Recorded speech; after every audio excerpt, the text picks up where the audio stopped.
Lembaga survei Saiful Mujani Research and Consulting merilis survei terbaru tingkat keterpilihan partai politik. Hasilnya PDI Perjuangan meraih suara tertinggi jika pemilu diadakan saat survei dilakukan, yakni 24%. Disusul Partai Golkar 9,4%, lalu Gerindra dan Demokrat masing-masing 8,9%. Dan temuan SMRC, elektabilitas Partai Perindo melewati 3 partai yang saat ini ada di parlemen, yakni Nasdem, P3, dan juga PAN. Salah satu kesimpulan riset dari SMRC, Perindo partai non-parlemen yang cukup menonjol. Survei SMRC dilakukan 8 dengan 11 Desember terhadap 1.220 responden dengan margin of error plus minus 3%. Ya, elektabilitas Perindo menyalip 3 partai parlemen seperti Nasdem, PAN, dan juga P3 menembus angka 4,6%. Hasil itu berdasarkan survei yang dilakukan Saiful Mujani Research and Consulting atau SMRC. Apa faktor yang membuat elektabilitas Perindo melejit? Kita akan bahas bersama dengan 2 narasumber yang bergabung dari luar studio. Ada Ketua DPP Perindo Bidang Politik dan Kebijakan Publik, Heri Budianto, dan juga Direktur Riset dari SMRC, Denny Irvani. Selamat malam Bang Denny dan juga Bang Heri Budianto, apa kabar? Malam. Saya mau ke Bang Denny terlebih dahulu dari SMRC. Apa penjelasannya ini Bang? Ketika kita lihat elektabilitas Partai Perindo ini bisa menyalip partai-partai parlemen dan menembus angka yang cukup signifikan ini, 4,6%. Ya, baik, terima kasih Mas Reinhardt. Jadi SMRC secara berkala ya melakukan survei opini publik dengan mewawancarai masyarakat dipilih secara acak untuk mengetahui diantaranya preferensi ya terhadap partai, dan terakhir dilakukan survei itu pada bulan Desember ini 3 sampai 11 Desember.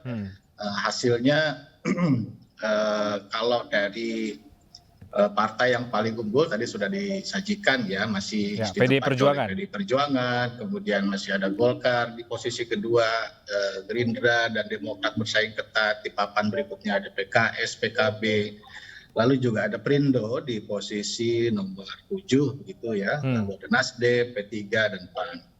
Ya memang cukup menarik begitu bagaimana partai Perindo yang sebelumnya saat ini ya belum masuk parlemen, sekarang mendapat dukungan lumayan 4,6%, kalau secara absolut di atas Nasdem, P3 dan PAN.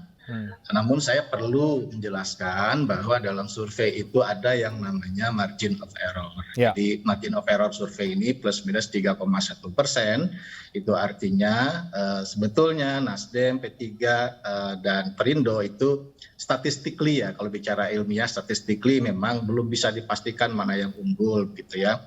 Tapi bagaimanapun ini ada indikasi ya, indikasi bahwa Perindo cukup baik. Biasanya dalam survei kita sebelumnya pada November misalnya atau bulan lalu, kemudian pada Oktober itu Perindo masih di bawah 3% begitu, dan masih di bawah Nasdem ya. Sekarang masih udah di atas Nasdem, tapi jaraknya memang sangat tipis gitu ya. Oke, artinya cukup signifikan ya kenaikannya ini, bertambah dari survei Anda sebelumnya ya, Bang Denny. Apa faktornya, apa variabelnya yang membuat akhirnya Perindo ini bisa naik hasil surveinya? Kalau saya bedah ya data Perindo, kalau dari sisi pemilih, karakteristik pemilih cukup baik di kelompok pemilih muda, dalam arti yang usianya kurang dari 35 tahun.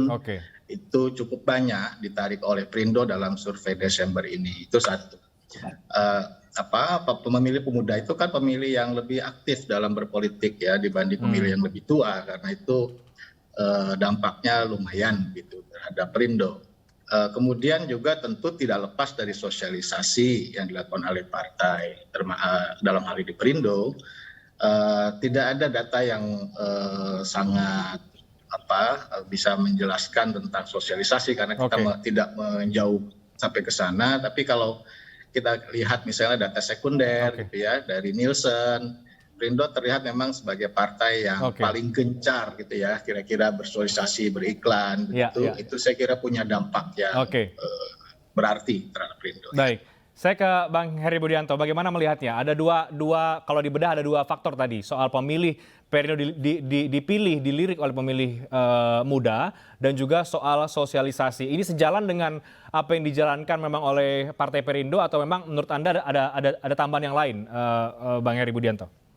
Ya, tentu kami secara berkala selalu memperhatikan hasil-hasil survei, termasuk juga yang dilakukan teman-teman Mas Denny di SMRC ya.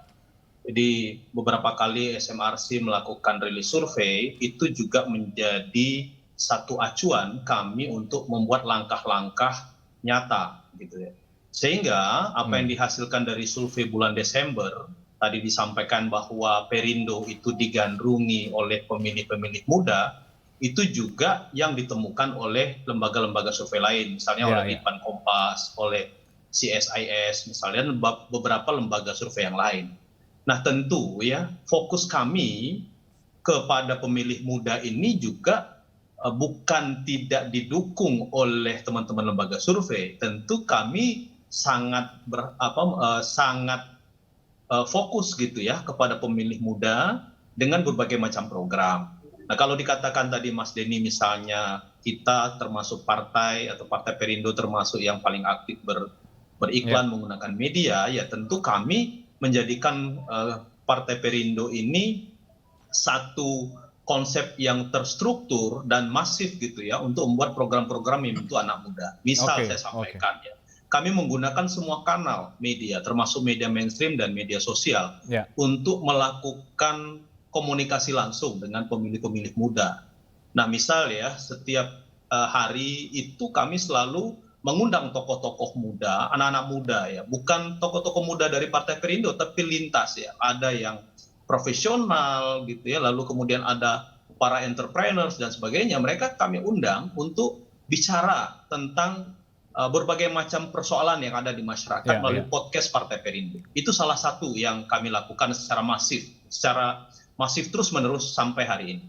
Oke, sekarang tantangannya Bang Heri Budianto bagaimana kemudian mempertahankan hasil survei ini, bahkan kalau bisa terus-menerus naik ya dari hari ke hari, dari bulan ke bulan. Nah bagaimana kemudian upaya atau langkah-langkah politik yang akan dilakukan oleh Partai Perindo selain fokus di pemilih pemula, adakah strategi yang lain yang sekiranya ini akan efektif untuk mendulang suara dan juga meningkatkan elektabilitas?